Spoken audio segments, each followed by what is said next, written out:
காலை மலர் நிகழ்ச்சியில் தெரிந்ததும் தெரியாதுங்கிற நம்முடைய பகுதியில் நாள்தோறும் பல புதிய தகவல்களை தெரிஞ்சிட்டு இருக்கோம். அந்த வகையில் நாம் பார்க்க போகிறது பல்லாக்கு. பல்லக்கு அப்படின்னு சொல்லுவாங்க. இன்றைக்கும் கூட நம்முடைய திருமண அழைப்பிதழ்களில் பார்த்தீங்கன்னா ஒரு பல்லாக்கு படம் போட்டு அதில் 4 பேர் சுமந்துட்டு போகிற மாதிரி அந்த அழைப்பிதழில் பின்னாடி வந்து பதிவு செஞ்சுருப்பாங்க, பார்த்துருக்கலாம். அது எதை உணர்த்துது அப்படின்னா, ஒரு காலத்தில் தமிழ்நாட்டில் திருமணங்கள் நடந்து முடிந்தது பிறகு அந்த திருமண பெண்ணை வந்து அந்த பல்லக்கிலே அழைத்து கொண்டு அந்த பெண்ணினுடைய அந்த புகுந்த வீட்டுக்கு அழைத்து போகக்கூடிய ஒரு மரபு தமிழ்நாட்டில் இருந்துருது. அதை வெளிப்படுத்துவதற்காகத்தான் அந்த படம் வந்து அச்சிடப்படுது.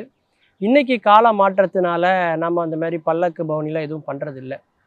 அதற்கு பேர் வந்து பட்டின பிரவேசம் அப்படின்னு அதுக்கு பேர். பல ஆன்மீக குருக்கள்லாம் என்ன செய்வாங்கனாக்கா அந்த பட்டின பிரவேசம் மேற்கொள்வாங்க. அதற்கு என்ன பேர் அப்படின்னா, குரு சீர் பாதம் தாங்கிகள் அப்படின்னு சொல்லுவாங்க. அதை சுமந்து வர்றவங்களுக்கு வந்து சீர்தூக்கிகள் அப்படின்னு பேர். அதாவது குரு சீர் பாத சேவை அப்படின்னு அதுக்கு பேர். தங்களுக்கு மிகவும் பிடித்த குருவை அல்லது அந்த குரு மகானை அவர்கள் வழிபடுவது என்பது எப்படின்னா, அவர்களை தூக்கி சுமப்பது, அவர்களுடைய பாதங்களுக்கு வந்து நாம் சேவை செய்வது அப்படிங்கிற மாதிரி அவங்க வந்து என்ன பண்ணுவாங்கனாக்கா, அவங்களுடைய ஆன்மீக ஈடுபாட்டை தீர்த்து கொள்வார்கள். அதற்கு பயன்பட்டது தான் இந்த பல்லக்கு. எதற்காக அந்த காலத்தில் ஆன்மீக தலைவர்கள் பல்லக்கில் பவனி போனாங்க அப்படின்னா, அந்த கோயிலுக்கு பல ஏக்கர் கணக்கான நிலங்களை தானமாக எழுதி வைப்பாங்க. அதையெல்லாம் பராமரிப்பு பண்ண வேண்டிய பொறுப்பு அந்த மடத்தினுடைய தலைவருக்கு தான் இருக்கும். அந்த கிராமங்களில் ஏதாவது பிரச்சனைகள், சண்டை சச்சரவுகள் வந்தால் இவர் நேராக பல்லக்கிலே போய் அங்கே வந்து அந்த பிரச்சனையை தலையிட்டு அன்றைக்கு நீதிமானாக அவர் தான் இருந்திருக்கார். அது மட்டும் இல்லாமல் அந்த பிரச்சனையை தீர்த்து வைத்து அவர்களுக்கு அருளாசி வழங்கிவிட்டு வருவதும் அந்த மடத்தினுடைய தலைவருக்கு விதிக்கப்பட்ட ஒரு பணி. அந்த பணி நிமித்தமாக தான் அவர்கள் செல்வார்கள். இன்றைக்கும் கூட ஸ்ரீரங்கத்தில் வந்து பார்த்தீங்கன்னாக்கா அரையர் சேவை என்று ஒன்று இருக்கிறது.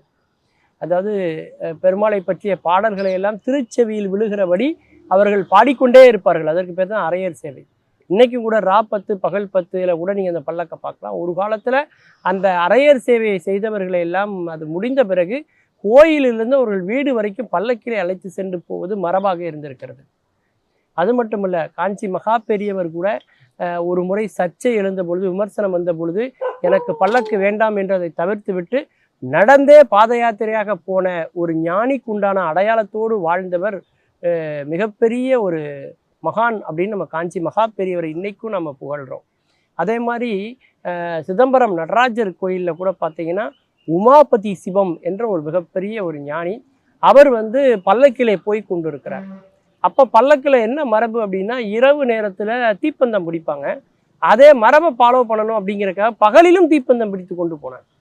அப்பொழுது அந்த பவனியை பார்த்த திரு ஞான சம்பந்தர் பெருமான் என்ன சொல்கிறாருன்னா, அதாவது பட்ட மரத்திலே பகல் குருட்டு போகிறது என்று அவர் சொன்னார்.